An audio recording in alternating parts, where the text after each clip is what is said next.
मंत्रों पर अविश्वास मत करो, नाम पर अविश्वास मत करो। तुम अनुष्ठान को जानते ही नहीं कैसे किया जाता है।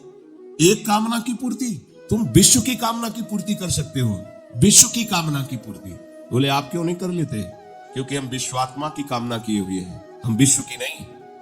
हम जिस बात की कामना किए हुए हैं उसके लिए विश्व का विस्मरण करना है। मन मन की रुचि जान नेह विधि अनुसरे। हम प्रियालाल के मन की बात जानकर उनकी सेवा में रत होना चाहते हैं। नहीं, नाम और मंत्र में इतनी ताकत है, आप उसको समझ नहीं पाए। आप विचार करके देखिए, जब कोई पवित्र अनुष्ठान कोई राक्षस करता था तो बहुत पहले से ही वो मदिरा त्याग देता था, मांस खाना त्याग देता था, दूसरे की निंदा करना त्याग देता था, अपवित्रता का त्याग कर देता। परम पवित्र ऋषियों की तरह होकर वो तब अनुष्ठान करता था। यद्यपि वो जगत विनाश के लिए अनुष्ठान होता, पर उसके लिए भी पवित्रता की ऐसी आवश्यकता थी। अब आप बेविचार करो, शराब पियो, मांस खाओ, गंदे आचरण करो और बोलो हमने राधा राधा कहा लेकिन काम नहीं बना। वो बोल रहे थे कि कितना भी बड़ा संकट हो, फिर बोल रहे हैं। अगर भयानक से भयानक विपत्ति को ऐसे नष्ट कर दे तो बता देना, कृष्णाय वासुदेवाय हरे परमात्मने प्रणतः क्लेश नाशाय गोविंदाय नमो। इसका जप करो और जब तक तुम्हारा काम पूरा ना हो जाए ब्रह्मचर्य से रहो।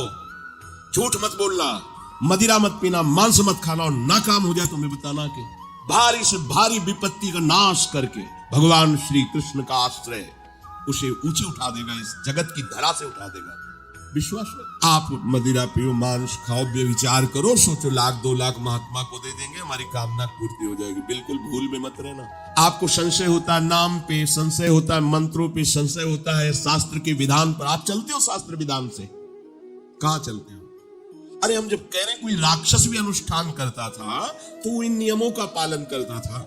इतना अनुष्ठान में कि मेघनाथ को पैरों से मार रहे हैं बंदर भालू, पर वो ना मंत्र छोड़ रहा है, ना हिल रहा है, ना उनकी तरफ देख रहा है। इतना सहनशील होना चाहिए अनुष्ठान के लिए। किसी कामना की पूर्ति के लिए सांगोपांग अनुष्ठान करो, भला कामना की पूर्ति ना हो जाए? नहीं। आप शास्त्रों में पढ़ के देखो, संतान उत्पत्ति के लिए कैसे व्रत, पयोव्रत का कैसे अनुष्ठान किया। पवित्र रह करके इतनी इतनी मात्रा में आहार लेना, इस मंत्र का जब भगवान गर्भ में आ गए। क्या चाहिए तुम्हें? भारी से भारी विपत्ति को दूर करने के लिए आर्त भाव से पुकारो भगवान को। तुम्हें धनी बनना है, अनुष्ठान कीजिए। हम कह रहे किसी विशेष मंत्र आदि की तरफ ना बढ़िए, बोलिए राधा राधा। क्या चाहिए आपको? कृष्ण कृष्ण बोलिए। सब मंत्रों का सार है नाम में, आप बोलिए तो नाम। पवित्र होइए, गंदे आचरण छोड़िए। क्या चाहिए आपको? भगवान का नाम जहां गूंजता है वहां ऐश्वर्य अपने आप चरणों में लौटता है। अब छल कपट करो, हिंसा करो, गंदे आचरण करो, सोचो हम बहुत बड़े धनी बन जाए, तो दुष्कृति का फल दरिद्रता और दुख होता है, सुकृत का फल ऐश्वर्य और सुख होता है। अब लगाओ तुम कांटेदार वृक्ष और चाहो कि हमको रसीला फल प्राप्त हो, तो इसे मूर्खता ही कहते हैं।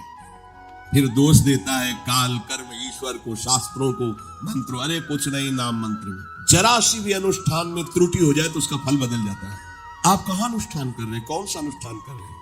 सबसे पहला नियम अनुष्ठान का होता है पवित्र आचरण, ब्रह्मचर्य, सत्यवाद, पवित्र भोजन, संयम से। कोई भी अनुष्ठान कर, किसी भी विषय का अनुष्ठान करके देखो, अभी हो जाएगा। ये तो हमसे नहीं होगा, तो फिर आप बड़ी बड़ी कामनाएं करते हो, हवा में कामनाएं पूर्ण हो जाएंगी। किसी की भी किसी का भी महाबली या तेजस्वी पुत्र पैदा हुआ, उसको देखो कैसे रहा है, उसके माता पिता कैसे आचरण किए हैं। 10,000 वर्ष तक भगवान श्री हरि में मन लगाकर निरंतर मंत्र जपने पर कश्यप और विंता जी ने भगवान गरुण जी को प्रकट किया। भगवान गरुण जी श्री हरि के वाहन, प्रथम पुत्र अरुण जी जो सूर्य के सामने बैठे हुए हैं, सारथी बने। 10,000 करदम जी पूरी तपस्या करके पत्नी प्राप्त कर रहे हैं, भगवान स्वयं कपिल देव जी के रूप में अवतार ले रहे हैं। बिना भजन के, बिना पवित्रता के, बस कामनाओं की पूर्ति, हवा में कामनाओं की पूर्ति हो जाएगी। मनमानी आचरण, कुछ नींबू काट दो, उसमें सिंदूर रख दो, या कलावा बांध दो, या अंगूठी बांध लो, या जंतर मंत्र बांध लो, भजन, इनसे कुछ होगा? कुछ नहीं होगा। राधा राधा राधा राधा राधा, जो कर चाहोगे हो जाए, पर पवित्र आचरण, साथ में पवित्र आचरण हो। एक किसान भी अन्न बोता है तो खेती को तैयार करता है। आपको अपने हृदय की भूमि तैयार करनी होगी कामना पूर्ति के लिए। ऐसे थोड़ी चला जाता है।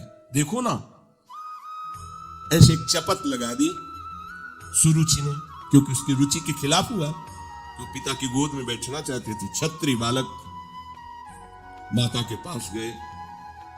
उनका नाम सुनीति है। वो सुंदर नीति से चलती है, वो रुचि से चलती है। सुरुचि अपनी रुचि, और वो सुनीति सुंदर नीति से चलती है। माँ पिताजी ने गोद में बैठाला नहीं, और माँ ने शपथ लगा दी और कहा, तू ऐसे कि गर्भ से प्रकट हुआ है, सिंहासन का अधिकारी नहीं। अगर तुझे सिंहासन पर बैठना है तो जा तपस्या कर और मेरे गर्भ से प्रकट हो। तपस्या इस बात की कर कि मेरे गर्भ तब कहीं तुम पिता की गोद में बैठ सकता है। बोले, हाँ बेटा। महाराज तो मुझे दासी भी मानने के लिए तैयार नहीं है। बेटा, भगवान नारायण का जिसने आश्रय लिया उसकी कोई कामना अधूरी नहीं है। जाओ, तुम भगवान श्री हरि का आश्रय लो, वही तुम्हारी कामना की पूर्ति करेंगे। मेरे में तो कोई सामर्थ्य नहीं, पर मैं आशीर्वाद देती हूँ। मेरा आशीर्वाद कवच की तरह तुम्हारी रक्षा करेगा। 5 वर्ष का बालक चला भगवान की प्राप्ति के लिए। वो प्रेम नहीं चाह रहे हैं, वो पद चाह रहे हैं। कैसे जीवन व्यतीत किया देखो। 6 महीने की बात। बोले 6 महीने में, 6 महीने में एक छोटा सा बालक इतना कष्ट सह रहा है। 6 महीने तो बहुत समय हो गया। भगवान तो इससे भी बहुत करुणा में एक आर्त पुकार में उपस्थित हो जाते हैं। एक बार जिन नाम ली हित सो होयति दीन। अगर कोई कामना नहीं है, केवल प्रभु की मिलन की चाह है और हृदय आर्त भाव से पुकार दे, तो दूसरा नाम नहीं लेना पड़ेगा। एक बार जिन नाम ली हित सो होयति दीन, ताको संग न छाड़हि ध्रुव अपनो कर लीन। ये महारसिक शेखरों के वचन है, कोई ऐसे मिथ्या वचन थोड़ी। श्वास को भी रोक लेते हैं। भगवान का जो मंत्र श्री देवर्षि नारद जी ने दिया, उसी का ध्यान करो। ऐसा पद मिला कि सब ऋषि परिक्रमा करते हैं। ना उनके पिता को मिला, ना उनके पितामह को मिला। इसके आगे तो है ही नहीं। वो तानपाद, महाराज मंत्र, ब्रह्मा, ऐसा पद मिला कि किसी को पद नहीं मिला। पर आप देखो, कामना की पूर्ति के लिए कैसे निष्ठावान हो करके, प्राणों को समर्पित करके भगवान के नाम। बीड़ी सिगरेट पियो, प्याज लहसुन मांस मछली दुनिया की दलित दुराएं करो, हाँ हमारी कामनाओं की पूर्ति हो जाए। बेकार बकवास करते हैं लोग आकर। परमार्थ को एक हंसी बना दिया है, एक मजाक बना दिया है। संतों को एक नाटक बना दिया है। संत मार्ग को एक उपहास का स्वरूप बना दिया है। हमारी ये कामना की पूर्ति कर दो। उनका जीवन कामना की पूर्ति के लिए तुम्हारे, और तुम्हें निष्काम करके भगवत साक्षात्कार कराने के लिए कि छोटी मोटी जिन में तुम फंस कर तुम्हारी दुर्गति हो रही, उसी में और वो बढ़ावा देने के लिए।